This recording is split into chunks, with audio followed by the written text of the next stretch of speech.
Hello everyone and welcome back to our series on energy modeling applications with honeybee. So in the previous video we created two constructions that we want to incorporate into a construction set that will represent a passive building or an improvement at least over the constructions that we have in our current single family home energy model. And those constructions were specifically this adobe mass wall that we want to use on the interior to keep conditions thermally stable, as well as this much better insulated triple pane window construction that we'd like to apply to all the windows. So in this video, we're going to try and take these two constructions and bring them together into a construction set. And we're going to start from this better performing version of a construction set, this 2019 Climate Zone 3 wood frame construction, which already represents the kind of state of the art of a building built to code in these days, a residential building built to code. So first thing I'm going to do is I'm actually going to copy this 2019 Climate Zone 3 wood frame named here that we were deconstructing up above in order to understand the properties that already existed in that construction. And so the reason why I did this is I want to use this as a base or essentially something that's going to supply all of the defaults for my new construction set that I'm creating here. So if I go over to the zero basic properties section here, you'll see that there are components that will actually help me construct a construction set from the individual constructions that I have created in the scene here, as well as some other properties. So I'm going to drag and drop this onto the canvas. And we'll see that when we create a new construction set, we can give it a name. We can start from a base construction set, which I already know is going to be this. So I'm just going to take this and plug this in right here. And then we have different subsets for different classes of construction. So we have a subset that defines all exterior constructions, a subset that defines the ground interfacing constructions, one for the interior constructions, and then one for the subfaces, or basically windows or doors or apertures for the model. So let me organize everything first. I'm going to move these two components that we're using to search through the library of materials, and I'm going to separate these. Actually, I don't even need, I think, this separate second one here. I'm going to just delete that, and I'm going to move this above here next to the components we were using to deconstruct and understand our original construction set. And this will leave me with just the new things that I want to add here. So I have my construction set component. I have the two constructions that I created here. So if I want to be able to assign this adobe mass wall to the interior walls of my construction set, I'm going to have to grab an interior subset component. And that's exactly what's under the basic properties here. You'll see that there are components for interior construction subset, for exterior constructions, for subfaces. So we're going to use these to basically build up our subsets to create our construction set. So let me drag and drop this HB interior subset component on the canvas first. And you'll see that this will allow us to specify different constructions or essentially override the defaults under this construction here with whatever we've created. So if I plug in my Adobe mass wall and I plug that into the interior wall here, that's going to ensure that all interior walls of the model that I apply this construction set to will get this Adobe mass wall. They'll have that thermal mass associated with them. Now I could also do the same thing for a lot of these other constructions. I can change the interior ceilings and interior floors, but I think this is good enough for our purposes here. So the next thing I'm going to do is once I have this interior subset, I'm just going to connect it to the interior subset of the construction set. And I should have shown you this earlier, but I can show you it now. Out of this component, we're essentially getting a new construction set with these altered properties. So it's using this one as a base, and it's going to tweak basically whatever we've tweaked here. So it's at this point, it's only changing this interior wall construction, and otherwise everything else is following this template that we have here. We should probably give this construction set a better name. Maybe I will call this, let's see, Passive House Climate Zone 3. I guess we kind of like this convention of using double colon, so Climate Zone 3. And maybe I won't say wood frame because I know certainly some of these constructions are Adobe like what we have here. So I think this is a good enough name for my construction set. So why don't I set this as the name, and you'll see that that's actually going to be carried over into the output here, right? This is now the name of that construction set.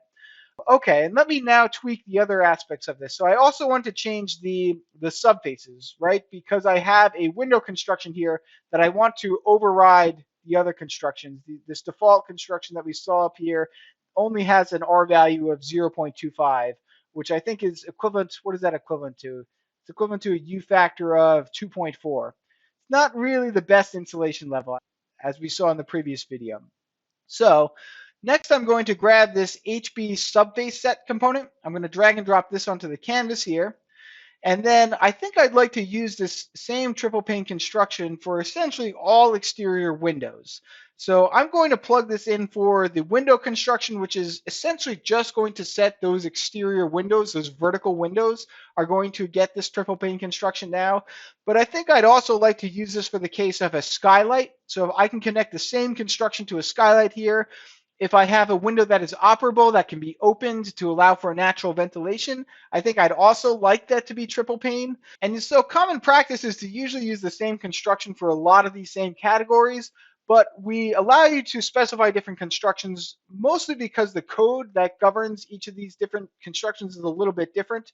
The code that governs skylights and the properties that skylights need to meet are a little bit different than those from vertical windows, as are the criteria for operable windows.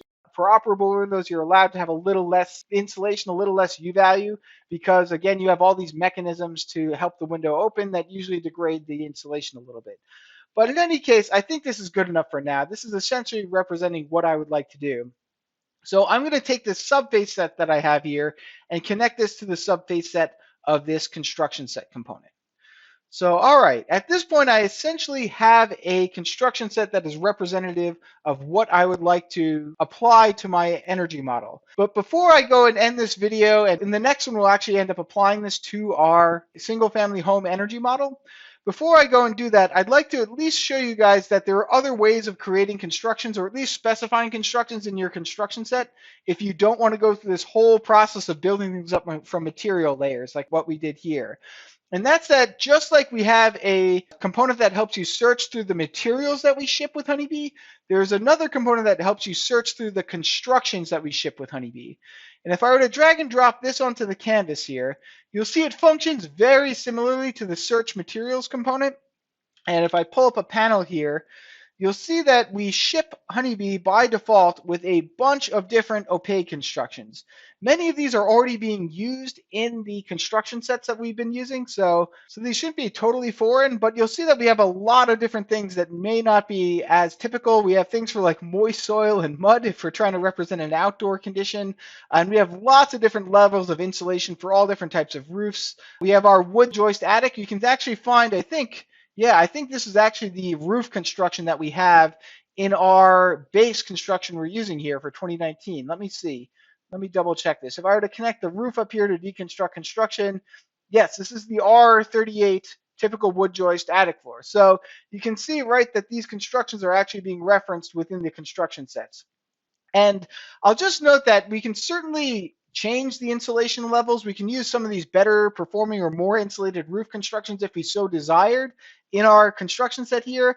But honestly, at this point, the current code has gotten really, really strict with the opaque insulation levels. And at this point, you can imagine you get diminishing returns every time you increase the insulation layer more and more. So at this point, I actually don't think we're going to get that much more benefit by increasing the insulation of the roof. Using the latest code is really, really going to be state of the art in terms of this respect. As I said, windows could always be improved, but the roofs and the walls, I think they're going to be good enough for our purposes here. So that's why I'm not changing them. But certainly you guys should feel free to change them if you want. As you see, we have a bunch more better performing wood joist attic constructions here that you could use for that purpose. And you can also find that list of window constructions as well. These are all the window constructions that we ship with Honeybee. Grand total of 367, it looks like. And we even have constructions for shades that you can apply to shades, which we aren't covering in this, but I will maybe just mention briefly. There's a little component called HB shade construction, and shades don't have any of these heat capacity or insulation levels that you'd find for our window constructions or our opaque constructions. All that really defines a shade in Energy Plus is the solar reflectance and maybe the specularity of that reflectance. So if you want to try and create custom shade materials, maybe that are extra reflective, you can use this component. I'm not going to worry about it for my purposes here, though. I think this is good enough for you guys to get the picture. So maybe I'll just group this together. And now that we have our construction set all ready to go, in the next video, we're actually going to take this construction set from this file that I've devoted just to understanding and building a new construction set for myself. We're going to take that over into our model with our single family home and apply it and see if we can get the thermal comfort to be improved by applying this construction. So thanks again for sticking it through this video, and I look forward to updating a single family home with a passive house construction in the next one.